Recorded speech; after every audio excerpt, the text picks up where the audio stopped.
Delhi crime branch की team ने लुटेरे को किया गिरफ्तार। गिरफ्तारी के साथ चोरी और स्नैचिंग के 3 मामलों को सुलझाया। आरोपी पहले से 6 आपराधिक मामलों में पाया गया शामिल।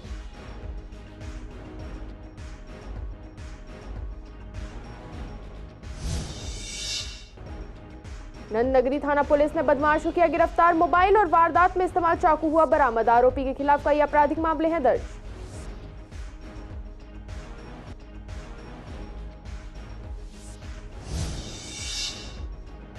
गांधीनगर पुलिस ने की मॉक ड्रिल। 22 और 26 जनवरी के लिए पुलिस हाई अलर्ट पर। लावारिस स्कूटी पर रखा गया था काला बैग।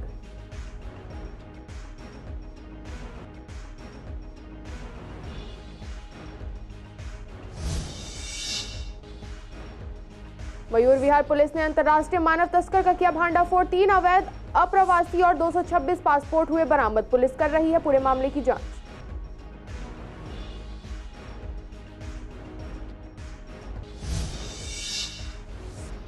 मंदिरों की साफ सफाई को लेकर शुरू हो चुका है श्रमदान अभियान। बीजेपी पार्षद के साथ बीजेपी कार्यकर्ता कर रहे हैं मंदिरों की सफाई। रामलला के आगमन की चल रही है तैयारियां।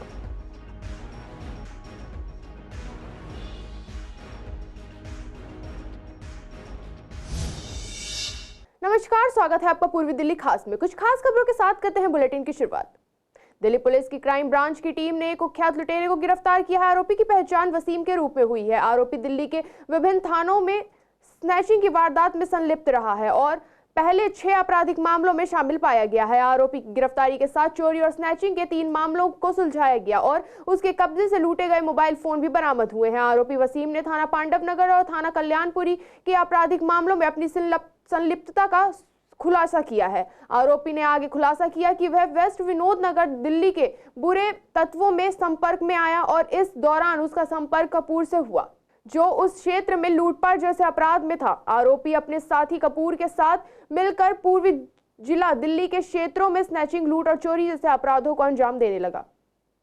उत्तर पूर्वी की नंदनगरी थाना पुलिस की टीम ने नाबालिग लड़के को चाकू दिखाकर मोबाइल लूटने वाले एक कुख्यात बदमाश को गिरफ्तार किया है। गिरफ्तार बदमाश के पास से मोबाइल और वारदात में इस्तेमाल चाकू बरामद हुआ है। उत्तर पूर्वी दिल्ली के डीसीपी जॉय एन तिर्की ने बताया कि गिरफ्तार आरोपी की पहचान अनीश के रूप में हुई है। डीसीपी ने बताया कि सुंदर नगरी इलाके में 16 साल के लड़के को चाकू दिखाकर बदमाश ने मोबाइल लूट लिया था। इस शिकायत पर जांच शुरू की गई।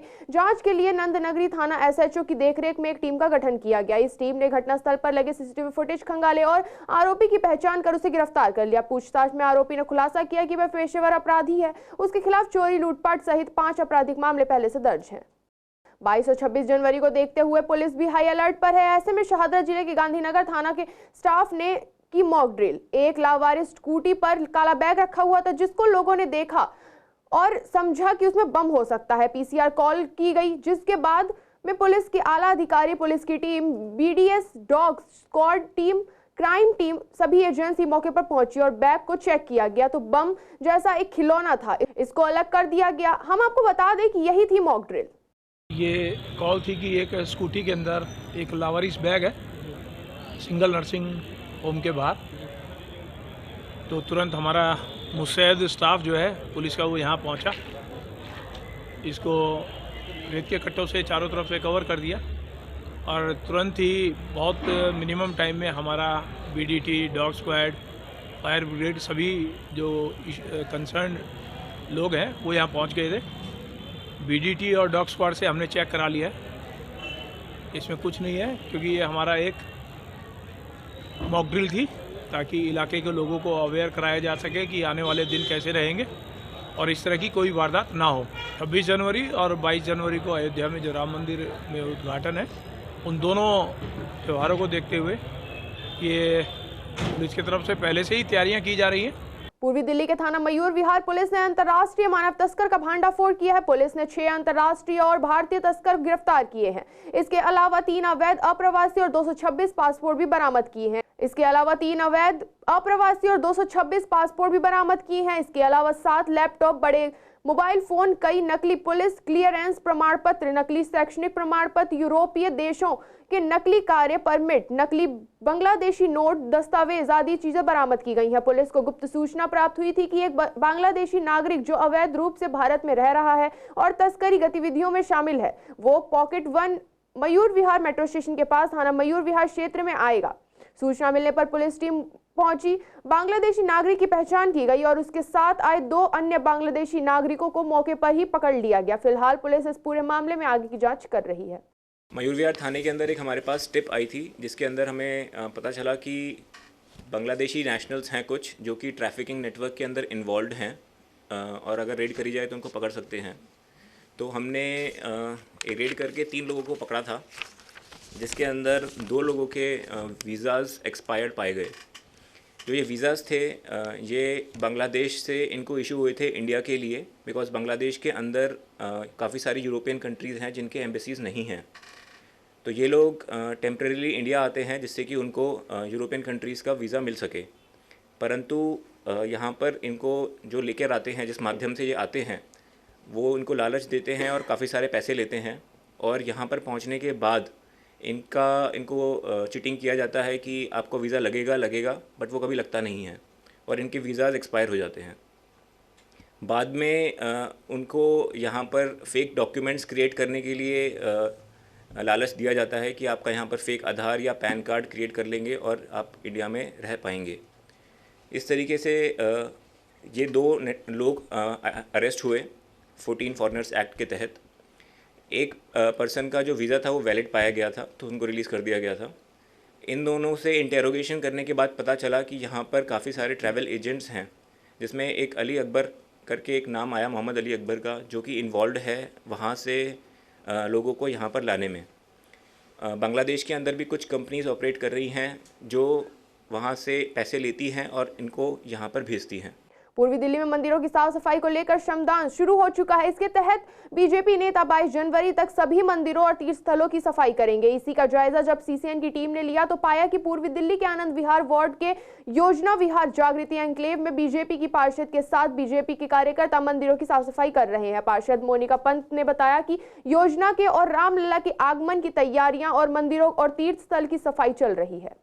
प्रधानमंत्री जी ने आह्वान किया कि रामलला के आगमन की तैयारी में हमारे सारे तीर्थ स्थान और जितने भी आसपास के जगह हैं वो साफ रहें। और एक हम तो बिलीव ही करते हैं स्वच्छता ही सेवा हमेशा चलता आया है, तो हर एक कार्यकर्ता जो है हमारे मंदिरों की साफ़ सफाई में लगा है। हमारे यहाँ भी बहुत ज़ोर शोर से चल रहा है। कल आनंद विहार जुग्गी में एक सेवा बस्ती में हमारा मंदिर है जिसमें आज प्राण प्रतिष्ठा होनी थी, कल उसमें ये कार्यक्रम रहा। आज योजना विहार के मंदिर में ये कार्यक्रम रहा और सभी ने वहाँ पर सफाई करी। मंदिर समिति, लोकल एरिया में जितने भी लोग रहते हैं उन सब का भी पूरा सहयोग है। हर कोई राम काज में अपना सहयोग देना चाहता है, तो बहुत अच्छा अभियान चल रहा है। ये इसमें कार्यकर्ताओं की अगर भागीदारी की बात करें तो राम काज में हर जन की भागीदारी है। जहाँ जाते हैं तो वहाँ पर लोग भी जुड़ जाते हैं और जैसे जिस मंदिर में जो हमारा जो भी कार्यकर्ता जहाँ रहता है उसका लोकल जो भी मंदिर है उसमें तो वो कर ही रहा है, पर अगर हम लोग भी कहीं जाकर कर रहे हैं तो वहाँ भी सब एकत्र होकर सफाई में पूरा जोर शोर से भागीदारी कर रहे हैं। ये जो कार सेवा का कार्य है ये सनातन धर्म का एक संस्कार है जिसको पुरानी सत्ता के लोगों ने धीरे धीरे करके इस संस्कृति और संस्कार को समाप्त करना शुरू कर दिया था। आज राम जन्मभूमि प्राण प्रतिष्ठा का कार्यक्रम जो कि 500 वर्ष के संघर्ष की एक सफलता का कार्य है, अब इस कार्य के द्वारा कार्य तो यहाँ से काफ़ी दूर अयोध्या में हो रहा है, लेकिन अयोध्या की जो खुशबू है वो हिंदुस्तान के हर मंदिर में हर प्रांत तक पहुँचे। उसके लिए देश के प्रधानमंत्री नरेंद्र मोदी जी का आह्वान है कि आप इस कार्य को सभी मंदिरों को जहाँ तक हो सके इसको स्वच्छ करें और एक आदत सी बना लें, क्योंकि भक्तगण लोग मंदिर तो रोज़ जाते हैं लेकिन स्वच्छता की तरफ हम लोग ध्यान नहीं देते। तो उस स्वच्छता को बनाने के लिए ये प्रयास है और भाजपा ने आने वाले पूरे एक हफ्ते तक 21 तारीख तक ये एक अपना आयोजन कर रखा है कि डेली के रोज़ के रोज़ 10 मंदिर उनको हर निगम पार्षद जी द्वारा और उनके कार्यकर्ताओं द्वारा, विधायक जी द्वारा वो कवर करने हर वार्ड में। पूर्वी दिल्ली शहादरा जिले के गांधीनगर थाना इलाके में गांधीनगर मार्केट के आर्य समाज अशोक गली में एक दुकान में आग लग गई थी, जिसने कई दुकानों को अपने लपेटे में ले लिया था। ऊपर 2 मंजिल तक भी आग पहुंच गई थी। फायर कर्मी और गांधीनगर थाने की पुलिस स्टाफ ने आग पर काबू पा लिया था। आग लगने की सूचना 9:05 में मिली थी। 11 बजे आग पर काबू पाया गया। उसके बाद आग फिर भड़क गई, जो रात करीब 2 बजे तक शांत हुई। 10 फायर ब्रिगेड की गाड़ियां आग पर काबू पाने में लगी हुई थी। आग बुझाने में काफी दिक्कतें आई, क्योंकि मार्केट में छोटी छोटी गलियां हैं। फायर की गाड़ी कम से कम 500 मीटर दूरी पर खड़ी है। वहां से पाइप खींचने में काफी दिक्कतें होती हैं। आग लगने का कारण अभी पता नहीं चल पाया है। सर, ये दुकानों की आग मिली थी कि गांधीनगर मार्केट में दुकानों में आग है। ठीक है, यहाँ आकर देखा तो आग ज़्यादा थी। हमने उसको फिर बुझाना शुरू किया। करीब 21:05 की कॉल है ये। ठीक है, और हमने पहले गाड़ियाँ लाए 4, उसके बाद और बढ़ाई। ठीक है, अभी करीब 10-12 गाड़ियाँ आई हुई हैं सिंपल वाली। और आग जो है कई दुकानों में थी, बुझा दी गई। कूलिंग चल रहा है। कितने बजे कंट्रोल में आ गया, अंडर कंट्रोल? 23:45 पे हमने अंडर कंट्रोल कर लिया। तो कब मैं बोलूँ खान साहब, क्या कितनी दिक्कत आई, क्योंकि संकरी गली है और 500 मीटर दूरी पर आपकी गाड़ियां हैं, फिर अंदर तक पाइप डालना, कितनी दरअसल लंबी गली है, पतली है, गाड़ी तो अंदर आ नहीं पाई। हमने बाहर से ही लाइन लगाई है। करीब 10 से 12 होल हमारे लगे हुए हैं लाइन में। 2 लाइन लगाई हैं, टाइम लगा उसमें। काफ़ी शटर बंद थे, उनको तोड़ा है, उसके बाद ही आपको पानी लगा। इसमें कोई हताहत की कोई खबर? नहीं, अभी तक कोई नहीं है। बाकी तो नहीं चल रही है।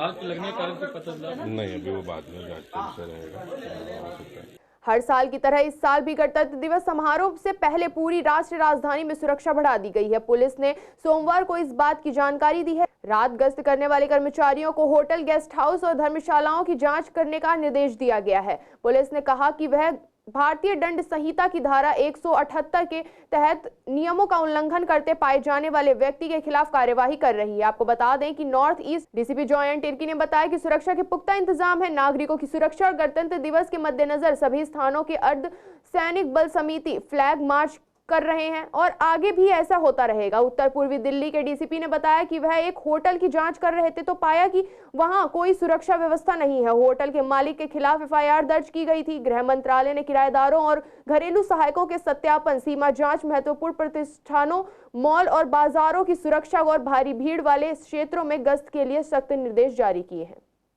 दिल्ली में सोमवार यानी आज से सभी स्कूल खुल गए हैं। आदेश के अनुसार कोई भी स्कूल सुबह 9 बजे से पहले शुरू नहीं होगा। वहीं शाम 5 बजे के बाद कोई क्लास नहीं होगी। ये बदलाव ठंड की वजह से किया गया है। फिजिकल मोड में सभी क्लास चलेंगी। इसी पर जो हमारे संवाददाता पूर्वी दिल्ली के आनंद विहार राजकीय सर्वोच्च बाल बालिका स्कूल आनंद विहार गए तो वहां स्टूडेंट से बात करने पर पता चला कि स्टूडेंट्स का कहना था कि हमारी क्लास अब 40 मिनट की कर दी गई है। उन्होंने यह भी कहा कि उनकी पढ़ाई पर कोई असर नहीं पड़ रहा है। टाइमिंग तो बहुत सारी चेंज हो चुकी है। मतलब एंट्री तो 12:45 पे हो जाती है और छुट्टी 6:10 पे होती है। पीरियड्स तो 40 मिनट के होते हैं, पहले 45 मिनट के होते थे। नहीं, पढ़ाई में ऐसा नुकसान नहीं है, मगर अभी जब बीच में सर्दी आ गई थी तो इस वजह से स्कूल वालों ने जल्दी छुट्टी दे दी थी। 5 बजे छुट्टी कर दी थी। मतलब पहले 6:10 पे होती थी, मगर इस वजह से टाइम घटा के अभी जो ठंड की बीच में छुट्टी दे दी थी तो उसके अंदर ना 30 मिनट के पीरियड्स लग रहे थे, अब 40 मिनट के लग रहे हैं, क्योंकि अब मौसम ठीक हो गया है, धूप वूप निकल आया। इस वजह से अब 12:45 में स्कूल लगता है और 6:10 पे छुट्टी हो जाती है। दिल्ली में एक बार फिर ग्रैब 3 के नियम लागू कर दिए गए हैं। आपको बता दें कि बीते रविवार को अधिकतम ठंड होने के साथ साथ भीषण प्रदूषण भी नापा गया है। इसी का जायजा लेने जो हमारे संवाददाता पूर्वी दिल्ली के विश्वासनगर, सूरजमल विहार, कड़कड़दुम्मा इत्यादि क्षेत्रों में गए तो देखा कि दिल्ली में प्रदूषण स्तर अधिक पाया गया। आपको बता दें कि प्रदूषण की रोकथाम से जुड़े आयोग ने इमरजेंसी मीटिंग बुलाकर ग्रैब 3 को लागू कर दिया है। इसमें BS3 पेट्रोल और BS4 डीजल गाड़ियों की आवाजाही पर प्रतिबंध के साथ प्राइवेट कंस्ट्रक्शन और गैर जरूरी निर्माण बंद रहेंगे। आज के बुलेटिन में केवल इतना ही। ऐसी तमाम खबरों के लिए देखते रहें पूर्वी दिल्ली खास।